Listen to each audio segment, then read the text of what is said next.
Hi, and welcome to Finding Your Way Through Therapy. I am your host, Steve Bassano. I'm an author and mental health counselor. Are you curious about therapy? Do you feel there is a lot of mystery about therapy? Do you wonder what your therapist is doing and why? The goal of this podcast is to make therapy and psychology accessible to all by using real language and straight-to-the-point discussions. This podcast wants to remind you to take care of your mental health, just like you would your physical health. Therapy should not be intimidating. It should be a great way to better health. I will demystify what happens in counseling, discuss topics related to mental health, and discussions you can have with your therapist. I also want to introduce psychology in everyday life, as I feel most of our lives are enmeshed in psychology. I want to introduce the subtle and not so subtle ways psychology plays a factor in our lives.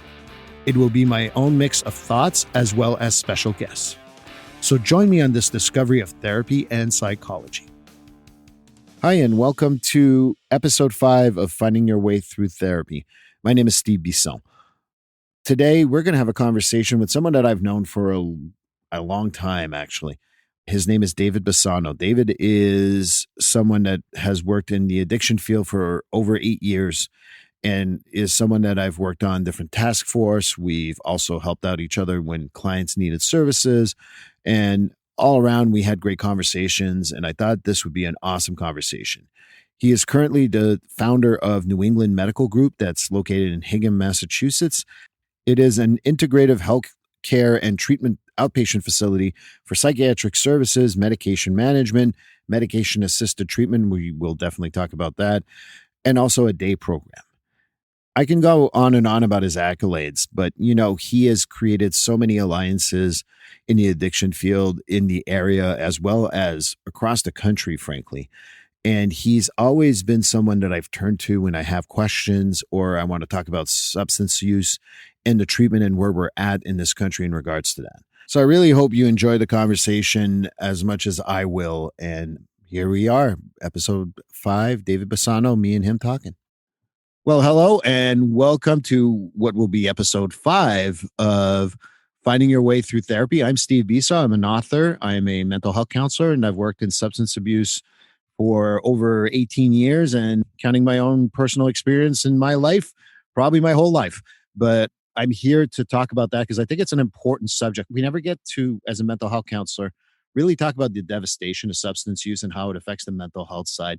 And I have here someone I consider a friend, someone I've known for a long time that I truly enjoy talking to. It's funny, we have coffee and I don't know if we're plugging anything when we're talking. We're just chatting and we end up having hour conversations and both of us go, oh, shoot, we got to go. So David Bassano is someone that I've known for a long time. He's been on different committees, different steering stuff and, the opiate prevention task force for both the Central Mass area plus Hopedale and other places. I can't even think of everything else we've done together. But David, welcome to Finding Your Way Through Therapy. Thank you, Steve. Thanks for having me. It's always a pleasure chatting and taking a little time out of our lives to kind of dissect into something that's pretty important to just about every one of us. The stuff that goes on a day-to-day basis with substance use is probably, if you're lucky enough to not have a family, loved one, or neighbor who is not impacted by that, I'd be shocked if you don't have someone but it's so big, and yet it's one of those things that no one talks about. It's a little bit like miscarriages, but that's a different show. But I do think that I wanted to have these conversations so people can listen and really get to the, what can we do and what can we even do for others? Because it's not a small subject. I mean, we continue to have an opioid crisis in this country that we have unfortunately fallen to COVID, and rightfully so for COVID. But now we're not really dealing with it. So maybe it would be good to start off with defining some of the stuff. So, in our field, we call them substance use issues. We don't use, it used to be abuse and it used to be dependence. They found those difficult. So we changed that to substance use issues. So I don't want to go with the technical DSM-5 crap. I'm not much of that guy. You know that. And yeah, I wanted to know, how do you define a substance use issue? It comes up in a variety of different levels, but I think when it starts interrupting our daily lives, if it's interrupting our job, if it's interrupting our families and our kids, if our bodies physically start becoming more dependent on it. If we're looking at the clock at work and counting the minutes, it really absorbs a lot of our time and rents a lot of space in our head. And that could be the beginning of substance use disorder, or using substances more than we should. And we teeter on that fine line of, using substances and then becoming dependent on them. And that's when the abuse starts. So I define it as when we know that we're probably doing too much, but we keep on doing it. Right. I like your definition. I Yeah. I would add, when the substance becomes more important in your relationships too. Yeah. Yeah. Absolutely. And that's every relationship. You have that relationship, with a bottle, with a pill, more so than your kids, your spouse, your job, your responsibilities as a active person in society. It's always devastating to hear people who kind of leave their kid alone and go drive a half hour back and forth to go get their substance, or even drinking and leaving their kid unattended or not supervised. So I think that when it impacts so much the families and the substance becomes much more important, Absolutely. it becomes problematic. Again, if anyone here is going to go to the DSM-5 and say, Steve and David were wrong, well, you already won. I really don't want to fight about that. This is much more about how we treat substance use. And for me, the diagnosis does not treat anything. It's just a diagnosis, which is an episode that will happen this season when we talk about diagnosis. So plugging my own show here in my own show. As you should. When I think about substance use too, I've heard, depending on who you speak to, that addiction is different than substance use issues or substance dependence. Do you see a difference? Well, I think addiction is it more of a severity? Is it more severe than substance use? Is, the weekend warrior when it comes to, drinking with your friends, maybe drinking too much, blacking out, getting into some legal issues, right? That's some substance use issues. There's issues that result in our partaking in substances, but I don't see, some weekend warriors with, say, the heroin and the fentanyl, and that's when it really overpowers us physically, and our bodies become addicted to it, and it's a chemical makeup. Yeah, I like the definition of addiction as a chemical makeup. Right. And even for those who may say that marijuana does not create that dependence, there's something about not having enough weed that really makes people react in a different way. And I think that that's the form of addiction where I feel there's a chemical dependence that goes with that. Yeah. And look at it when running out of your drug of choice, when even in the marijuana, whatever you're running out of, your personality starts to change. You physically may start reacting, you may start sweating, you may start shaking. And the same thing happens when you're on your way to pick up whatever substance you need. You become a little bit more relaxed knowing that you're going to have it soon. Right? So it's a powerful, powerful disease. Our mind is really hijacked. And I think that's another important part, right? When your mind is hijacked by the substance. Right. I mean, everything that we talked about, that's the hijack that occurs. Yeah, absolutely. I think that that's a really good point. And I like to think that addiction, when you think about it, not only in our substance use world, for me, the slight difference between substance use issues and addiction, and again, this is up for me and you having a conversation. I think that we're all addicted to something. Some of Hmm. it is really bad and some of it's not so bad. But when we let it take over ourselves, then that's a problem. So people who get addicted to diets, people who get addicted to working out too much, people who get addicted to whatever sport they like, as I sport my Montreal Canadiens jersey. But when it overtakes everything in your relationships, everything in your life, I think that for me, when I see addiction, and obviously I want to talk to you about that, I think that that's where addiction can also be non-substance based, but a different Yeah. type of addiction. Yeah, absolutely. I was having a conversation just the other day where it becomes that whack-a-mole, right? You hit down the alcohol and, oh, look, food pops up. You whack down the food. Oh, gambling pops up. Sex pops up. It's just something to fill that void. that we have when we had something that was making it was almost that pleasure, right? Whatever that pleasure is, when we remove that, whatever that might be, we have that void and we want to fill it with something. And if we don't have the proper tools and some assistance, a lot of times we're just randomly filling it with that other whack-a-mole, right? Right. And I agree with you. And me and you, but I have a colleague who tells me that there's no such thing as sex addiction. I invite them to go to an inpatient treatment center 5 days after people have done their physical withdrawals Yeah. and have a different conversation with them after that. So we'll agree to disagree with that particular colleague of mine, but just wanted to mention that there's other theories out there that I respect that I don't necessarily agree with, but I'm okay with. I understand her point of view, though. I don't disrespect that. Yeah. So, one of the things that comes up when we just started talking about it, treatment is so complex. If you want to stop drinking, you want to stop smoking, whatever. Me and you have been in these situations ourselves. Hey, I have a client who wants to stop. Okay, Steve, send him over. No, it doesn't work that way. It's so much more complex. We think about inpatient. We think about the treatment while inpatient, the outpatient, like more intense when you kind of leave. Is there a group, not a group home, sober living? And that's if you decide that going to meetings, which I want to treat as a completely separate subject because I think it's fascinating to me. But how can we get someone who's like, okay, I'm ready, but that kind of window, we've had this conversation. What's that window? 48 hours at best, if we're lucky? Oh, 4 to 8 minutes Right. sometimes.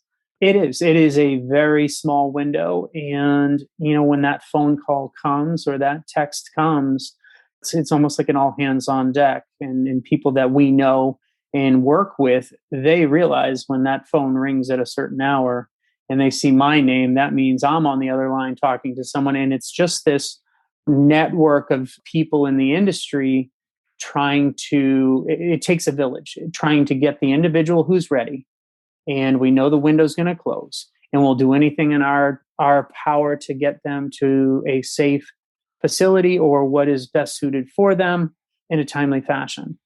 And I sometimes call it like a pit crew, right? Everybody jump in because the car is going to move in like 5 seconds.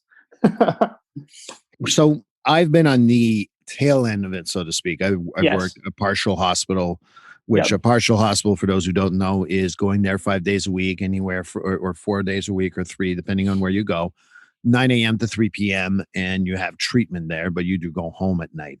So I've seen that side of it and making it palpable that you're on the other side and you've worked hard and the physical withdrawal and the physical addiction is over. And now it's really a lot of the mental work. I've done that side, and that's hard to make it palpable for people because why do I feel like crap? But how do we make it palpable when I say, hey, you're going to be going to, anywhere.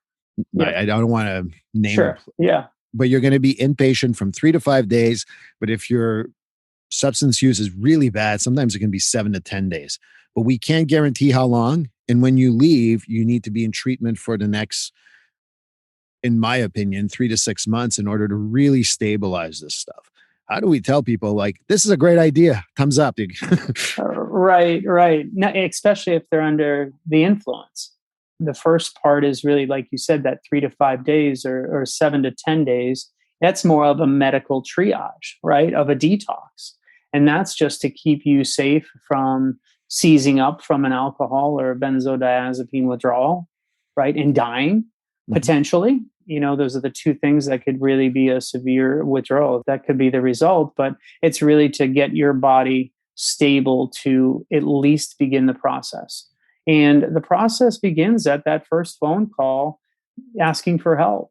And during that time, through a triage of a medical detox and maybe a little residential treatment, it's almost like asking questions like a lawyer, where you already know the answer, but you want them to come up with the realization of, yeah, I do need this. Because you already know they're getting asked not to come home. You already know that the job is in jeopardy. So when you position it, and as an interventionist, you have all these leading questions to where they're really making the decision, preferably, right? You're leading them there, but it really is. It's a tough pill to swallow to say, hey, yeah, I can take anywhere from 3 to 6 months out of my life to focus on myself, right? Because Right. we have responsibilities, we have mortgages, we have families, and we also have control that we don't want to give up. And we're already giving up control. And when you said all that, I was like, I can hear the interventionist talk, or is it the Yeah, motivational interviewer talking, or a little right. bit of both? Yeah. And to a certain extent, sometimes I tell people that the treatment for addiction starts before going for the medical detox. Yep. The education, the prepping, the agreeing, getting them to come up with the answers to very easy questions. Yes. Because I think that when people are screwed up and do you want help? Yeah, they're going to say yes, of course. But do you Mhm. understand the consequences of help and making it palpable to them? And part of the stuff that I tell people is no, I've worked in the addiction field for a long time, just like you have. Do you remember a case being exactly the same as another one? No, they're never the same, but there's always similar characters involved, right? Right. Each case is unique, but not unique at the same time. I just like to say that to people because they ask me, and I'm sure you've heard, what's typically going to happen? Yeah, well, typically this is what happened, but what's going to happen is maybe a different animal. Right. Yeah. And maybe we get well, right? And a lot of it is going to be dependent on the individual, right? They're going to have to do a little bit of work. I've always struggled. I can't remember what the national stat is, but I remember that the Massachusetts one always struck me that on average, someone will take about 13 inpatient substance use with detox or detoxification, as we probably shouldn't do too much slang. And when you say 13, I think that most people look at me like I have four heads. And I'm like, I've seen people, I've had one person in my entire career went to one detox, clean as a whistle for the last 4 years now. Otherwise, I've seen two, three, four. I've seen a guy when I was working on the crisis team, and I'm going to say a vague number because I don't want to identify anyone, at 32. Hmm. And I remember going, wow, that's probably the most. And I remember the person who worked at the detox says, you've seen nothing. And It's true. It really is. And it just shows you how powerful the disease is. and it's also working with people. And I know that you've done this for a while. And how do we talk about interventions? You talk about family members calling for the loved ones. How do we keep them positive after detox number 8? Good question. A lot of times I try to tell them, obviously, you get up more times than you fall down, but also you want to look in the rear view mirror. You don't want to stare in it because you'll wreck your car, but you got to look back and say, hey, you know what? I did have that short period or 6 months of sobriety to where, I was doing okay, and know that we can do it again, right? And learn from our mistakes and, hey, what can we do different, right? Because if we keep doing the same thing and we're sharpening that one tool, we want to keep adding some as well. So having an open mind is really what I try to tell people when they're on their seventh or eighth treatment episode. I like that a lot. I think the open mind is absolutely important. I'm interrupting this great conversation just for a few seconds to remind you that my book, Finding Your Way Through Therapy, has a full chapter 7, on addiction treatment, where we talk about a lot of the stuff that me and David have talked about, but also a little bit about overdoses as well as medication-assisted treatment. I hope that you get a chance to look at it. It's available at Barnes & Nobles, Amazon, and wherever good ebooks are sold.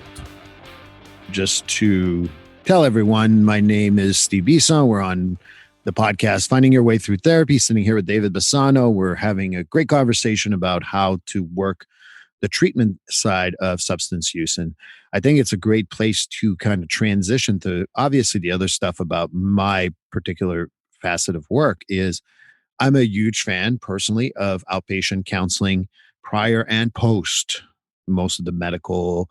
I know that partial hospitalization is considered outpatient, but it's pretty intense. But for me, like even post intensive outpatient, I think that they should all have a therapist in order to kind of like navigate the little difficulties, and preferably someone with substance use experience. Especially. But I know that some people will say, no, your substance use is not mental health. You need to treat it absolutely differently. And obviously, I know I have my opinion, but I wanted to ask your opinion. I kind of know what your opinion is, but nonetheless, let's have a conversation to just educate everyone. I think substance abuse and mental health, I do think they can go hand in hand, right? So I talked to a lot of people, and they drinking wasn't their problem, right? That was their solution to an underlying problem that could have been something from a high school childhood trauma, right? That still hasn't been addressed. That's just one example. It sometimes is that underlying condition, and it usually is. So when somebody who is either post treatment from partial hospitalization or residential, I agree with you. I think having a therapist on top of a few other things to really combat the disease and really to support an individual to stay on track, because it's like a ship. If we're meeting with a therapist once a week, we're maybe a little off course, maybe 1 degree, and we just get pushed right back on course. If we don't do that and we're heading to Bermuda without having some support, we could end up in the Bahamas not righting the ship, right? Absolutely. Bahamas is very generous because it's still in the Caribbean. And end up on Fiji Island, and you're like, how did I get here? It's one of those conversations that I have with mental health counselors who are also very resistant. Oh, I don't have a substance abuse specialty, but you have a mental health specialty, and you may Mhm, not know a whole lot about substance use, but I also gather that you know about mental health. mhm. And one of the conversations that I think me and you have had before, is it the chicken or the egg? Did the substance abuse create the mental health, or did the mental health cause the substance use? My point of view is, who cares? Me Uh, too. but for some people, I mean, it's still a hard sell to this day with mental health to treat someone with substance use, because I've never dealt with alcohol issues. You've been to a frat party when you were in college, you dealt with alcohol issues. Not you, maybe personally, but other people there. So don't give me that. How do you deal? I'm more of a direct guy. You're a much nicer guy than I Right. am. I appreciate that too. But how do you deal with that for people who may not be resistant? Like, oh, I don't have any experience with opioids or fentanyl or cocaine or what have you. Yeah, that's a great question, and it does come up a lot. And sometimes my answer is direct. Well, what's your experience with humans, right? I've said that on a couple of occasions, and I think it's that stigma where we still want to stay siloed when it comes to that, right? And oh, I've never done that, and I think it's the feeling as though they might not relate or be able to help.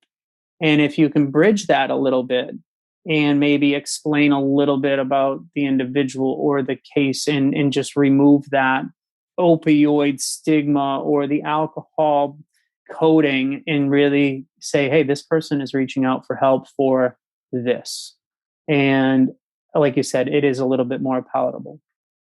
My favorite quote comes from a gentleman I worked with who had schizophrenia, Mhm. and was one of my first clients. And, it's a little hesitant. I did not have a whole lot of experience with it. And he looked at me very, very deadpan, looked at me. He's like, you don't need to have schizophrenia to treat me. You can just listen. Right, And I'm like, I always remember that for people who tell me that substance use can only be treated by substance use counselors. right, Certainly preferable to have someone with a lot of experience, but if it's the mental health part, in which most of it is, I don't have to have schizophrenia to work with someone with schizophrenia. So I don't have to have a substance use experience in order to that. And if you haven't learned about motivational interviewing in your master's, or some sort of CEU course you had to go to get your 30 hours every 2 years, then where have you been? right. So I'm a little harsher than I think than most people. But it's true, and when you put it out there like that, and for individuals not to understand that, you're right. It should be, oh yeah, okay, you're right, I should. And if you do it, it's like one or two times, it's like, okay, I got this, and you know what, I can help people and continue to help people. Right. And one of the things that also outpatient counselors have said to me before, What do I do if they're drunk, they're high when they show up? I'm from the school that if they're coherent, nonviolent, and able to talk to you, I'm fine with it. And I know that for all the health insurance people listening, please hang up and listen to another show for about 5 minutes. But for me, if the person was willing to go out of their way to come and see you, I think it's my due diligence to at least help out someone as long as there's no safety issues and stuff like that. But I don't know if you've encountered that, if you've had these conversation and what you think about all that. I think it is absolutely, to piggyback on what you said, as long as it's a safe environment and you're able to have a discussion. It's almost like a cry for help too, or it could be, to where you talk through it, understand why they're continuing the behavior or why the behavior came back. If we can invite the individual to a higher level of care or other members in, it's just another to walk through, and hopefully it could be successful. Not everything may stick that day, but I definitely think that they should be seen and continue to be seen. If it's a continued behavior on a weekly basis, then obviously that has to be discussed as well. So I talked a lot around that, but yes, I think we can definitely see people and help them. And I tend to agree with you that we need to be able to see individuals in that way. From me personally, I would say that I'd have windows that don't happen often, by the way, for all you therapists listening and thinking that this happens every other day. Yeah. But when it does occur, I would tell you that that was the best data I ever had. When I used to do online counseling on a regular basis and they would leave me a message, I was either high, drunk, whatever. I got the most data because I knew exactly what they were thinking when they were under the influence. And most of the time it gave me the ability to get them into the treatment that they needed, because at that point they kind of realized, yeah, I probably shouldn't be doing that with my therapist. And it's kind of like a wake up call for them. So that's why for me, it's always been kind of like that view that it's okay as long as no one's safety is in danger. I mean, I've never let someone leave and drive a vehicle drunk or high. I mean, there's Right. issues there, but at the same time, I think that there's nothing wrong with that as long as there's no safety concerns. It comes back to another treatment that maybe I should also identify, that we're still on Finding Your Way Through Therapy podcast. And again, I'm Steve talking to David. We continue talking about substance use, the 12-step programs. And I think we've had this conversation privately, but I'm going to be out Mhm. up front and saying, I've had a lot of problems with the 12-step programs for several reasons, but I do believe in them in the sense that if they work, I know they work. I don't think that they're perfect, but nothing is. But I'm not exactly a huge fond of them. And until about 3 years ago, when I read Russell Brand's book called Recovery, and he explained the 12 steps like I would explain the 12 steps. And that just really reinforced my views that the 12-step programs do work, especially if you meet the right people to make it work. But do you want to talk a little bit about self-help, whether it's A, NA, SMART, there's Celebrate Recovery, and I'm not insulting anyone, I hope, by saying I don't remember all of them, but do you want to talk a little bit about that? Yeah, sure. I'm with you. There's a lot of different avenues to recovery, or what each of us considers recovery, and having the options of AA, NA, SMART, restorative, yoga, refuge. Like I said, there's many paths to the Forgot about road of refuge. recovery. Yeah. And you know what? It's really what you can identify with in when someone is on that path of addiction, they're isolating. So kind of coming back to something where they feel as though they belong and they can connect. I'm all for that. But I also don't like seeing sometimes the blind leading the blind, where Yes. any type of support, it might not be the best. Or, and when it comes to sponsorship, that's a good thing, to take somebody under their wing who might be new in recovery, to help them navigate the early stages of it. Very similar to having a therapist to talk to help them help themselves, right? What I don't know, I don't know. So Right. yes, I believe in them. I don't think it's the only tool one should use. Well, and what about if someone says to you, and I've heard this from multiple people. Well, AA has been around for over 100 years and it's worked forever. And why is it that we're not telling people? I remember even working at parole and probation where you had to go to 30 meetings in 30 days and, the old school 90 days, 90 meetings in Right. 90 days. And what are your thoughts on that in regards to that view from different people? Yeah, I've heard it from one end of the spectrum to the other. Right? 90 meetings in 90 days, meeting makers make it. The book was written earlier in 1937, I think it was, and is still relevant today. However, I think the drugs that are out there are much more powerful and Yep. mind altering, that it takes more than just that. And we can't rely strictly on 3 meetings a day. I need to go to a meeting, because that's being chained to 1 meeting or 3 meetings a day. Or if I'm not feeling well, I need that. I'm not saying that don't go to meetings. I'm just saying that how can we support meetings as well? What else can we do? What else can we do in a positive way to grow and to strengthen the foundation of our recovery? Right. I would agree, unless you disagree with me, that having that powerful community around you can be very beneficial for some people. Yeah, I, absolutely. I've also seen, unfortunately, people get dependent on that community and lose their Mm-hmm. sense of self in some ways. And maybe I'm too mental health-ish, as some might say. But what about that? If someone says, well, I'm kind of losing who I am, I'm just becoming a guy who goes to AA type of deal. Yeah, it can be someone's crutch and somebody's new lifeline that, hey, this is the only thing I can identify with that is keeping me sober. And maybe they're not giving themselves enough credit, and not going outside of that, and so immersed in it that they don't realize that that is all that they're living, breathing, doing on a daily basis. And how to lose that identity is very easy. Again, it goes back to the whack-a-mole, Right. right? I'm substituting one for the other. I know of a gentleman that would exercise and would run miles and miles and miles, and that was his therapy.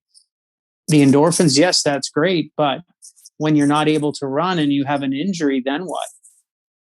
Right. Right? And that's going So to happen if you're a runner and you're over 30. right. Look, prime example, look at the pandemic, Yes. right? All of a sudden, a community-based program is now non-existent, and then is via Zoom, and everyone had to adjust. And the calls and the people that I talked to at the beginning, it was really hard, and people were hanging on, clutching their seat and their monitors, but they needed that physical interaction in a positive way. and Right. and I saw a lot of people fall that had many years of sobriety, and it was the one thing that they relied on. Yeah, and certainly one of the things that happened, I have a friend of mine who is passionate about AA, has been in treatment for, has been in, not in treatment, but has been in the self-help community for many, many years. Is I can't remember his chip, but because I want to protect his identity, we will say 37. And he felt that in the pandemic, he actually needed more support from AA, and actually did, a Zoom meeting. He hadn't been to a meeting a day in a long time. And he was going to 1 or 2 meetings a day during the pandemic and not being able to leave the house. And I think that there is some value, as both we can agree, that there's value in having that community that's available and being able to be there for you. So I'm much more of a fan of having that community, but also having your own self work, not worth, but work, that also plays a factor, because there's times where you will have to make those decisions on your own. And I think that that's where the balanced view of, Mm-hmm. self-help for me anyway, when I work with clients, because if a client says I'm going to all the A meetings I can get or NA, or I'm like, go for it, 100% behind it. When it's just that, though, we will have a conversation about how it cannot just be that. Right. Yep. I totally agree. So it's all about the balance. And I think that that's kind of like the last kind of like question for today. This went by really fast, but one of the things that comes up is, what is a balanced view of treatment, either short term or long term for people? So I know short term, we won't skip, but we will do detox. We will do a medical detoxification where we're making sure people don't have withdrawals specifically for alcohol and benzodiazepines, and worse if they're combined. But then after that, is there such a thing as too much treatment? Is there such thing as not enough treatment? And how do we find a balance for that? That's a good question. I've seen a lot of people become institutionalized, and it becomes the norm to continue with treatment and sometimes self-sabotage when they know the treatment is coming to an end because they don't know any different. The other end of the spectrum is, I need to get back to my life. I'm good, right? 2 weeks Right. later and I'm cured. And we have to find that balance in the middle to where, because this is a disease that's telling us we don't have a disease. Yes. Right. And once our physical being, and we have our appetite, we have our strength in our physical attributes back, the majority of us, our brain is telling us we're okay, when that's just the beginning. And being able to add that outpatient, there's many different forms of it now where it's an intensive outpatient, which is 3 hours a day, maybe 3 days a week or 5 days a week. It could be at night after work or in the morning. And it's just that bridge to continue treatment for 3 months, say. And the statistics say, the longer you're in treatment, the better chance you have at recovery. And how is that measured? Which is always that's a whole nother episode too. But yeah, if you can stay somehow connected to a positive group, a positive treatment modality, better chance you have. So I say stick around as long as you can, participate as your life depended on, because it does. And I think that that's the cyclical nature of substance use. I lied. It might not be my last question, but one of the things that kind of popped up for me is, one of the things that I find happening is that, I call it the 13th step, but I'm going to give you the long story of why I call it the 13th step and what's the name of it.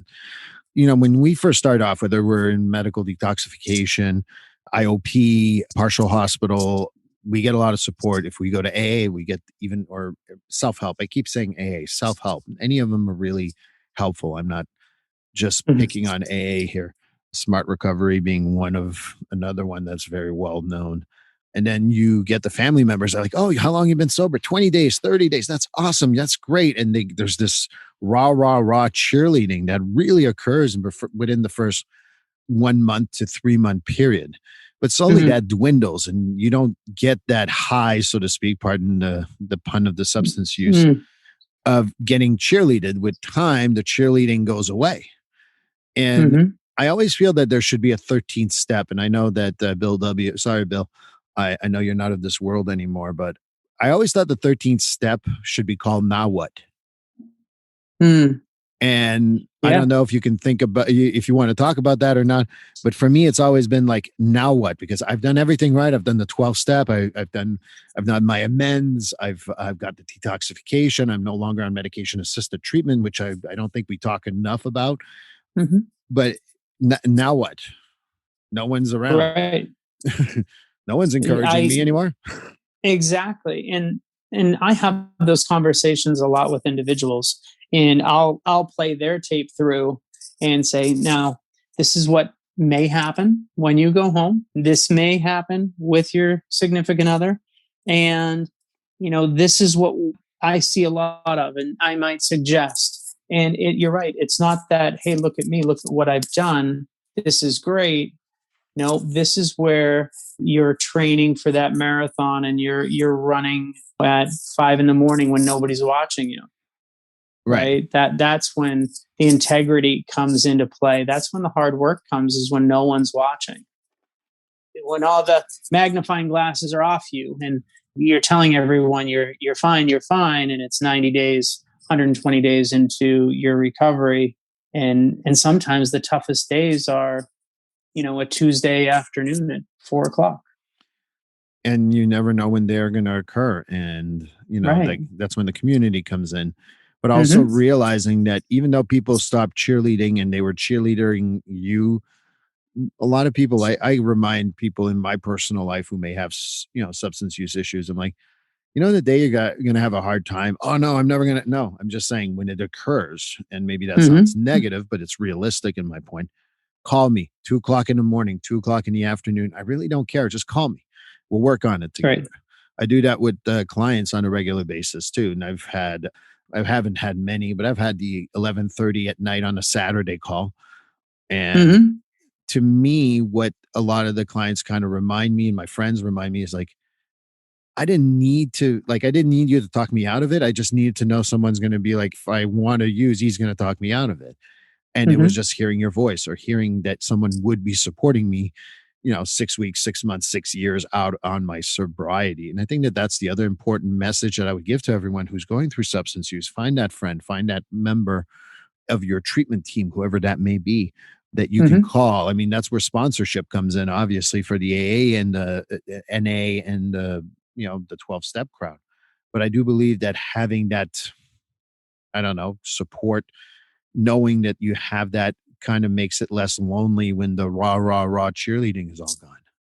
Yeah. And having that person call you when there isn't a fire to put out or a crisis, it's easier to pick up the phone when there might be. Right. Hey, I'm just calling you, Steve, just to say hi, just checking in. It's that sponsorship thing. Right. Right. And just realize, hey, wow, this isn't as scary to do. So when I call and they pick up, it's just a creature of habit. It becomes just a friend talking to a friend and really needed for the person. So, Yeah. David, as usual, it's been about an hour already. Went Yep. by again so fast. It always does. It's like kind of interesting. Me and you have those conversation about things changing in our careers or what have you. And we always end up just chatting and just having, that, I don't know what to call it, but that friendship slash treatment support that we know we have someone we can count on in the community. And for me anyway, I always thank you, but I will say not only for this Absolutely. podcast, but thank you, David. You've always been there for me, and I count on you on a whole lot of different things. And I can't tell you how much your friendship, your support, your professionalism, and everything else that you do really means to me. Thank you, Steve, for the kind words. And yeah, as always, as a friend, as a colleague, it takes a bunch of us working together to see some amazing results. So thank you for everything that you do. Well, thank you, and hope you join us again at some point. Absolutely. Anytime. Thank you. Well, this concludes episode 5 of Finding Your Way Through Therapy. Again, thank you, David. This was exactly what I thought it would be, a great conversation about treatment and how it affects people and how mental health can be related to substance use and the importance of counseling. A lot of this is conversations that me and David had many times in private. So I hope that you enjoyed kind of like a private conversation, so to speak, in regards to the subject. Thank you very much for listening, and I will see you for episode 6. Episode 6 will be about what happens when you first sit down with your therapist and a conversation that you may have with them. Don't forget to follow or subscribe to the podcast, and all the comments are obviously welcome, so please contact me via my website or anywhere else that you may find me, including social media. Thanks a lot.